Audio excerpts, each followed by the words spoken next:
சாப்பிட போலாமா friends? But இந்த டைம் திருச்செங்கோடு இல்ல, ஈரோடு போறோம். இருக்கிற தலைவலி போதாதுன்னு நீ வேற.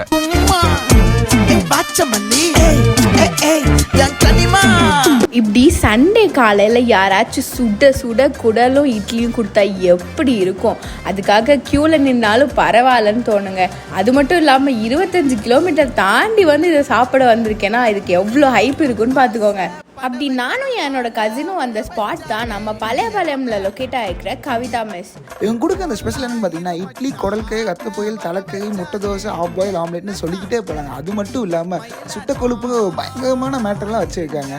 அதை ஒவ்வொன்றும் டேஸ்ட் பண்ணும்போது எனக்கு 2 வாரம் இருந்த ஃபீவரை இப்போ காணாமல் போன ஒரு ஃபீலுங்க. அந்த அளவுக்கு டேஸ்ட்டாக இருந்துச்சு. கடைசியாக ஒரு ஆஃப் பாயிலோட முடிச்சுக்கிட்டோம். ஸோ நீங்களும் ஈரோடாக இருந்தால் உங்கள் ஃப்ரெண்ட்ஸ் அண்ட் ஃபேமிலிஸை கூட்டிகிட்டு போயிட்டு செம்மையாக சாப்பிட்டுவாங்க. பாய் ஃப்ரெண்ட்ஸ், மறக்காம ஜர்னி வித் பண்டாவை ஃபாலோ பண்ணிக்கோங்க. மறக்காம ஹரிணி ஃபோட்டோகிராஃபியும் ஃபாலோ பண்ணிக்கோங்க.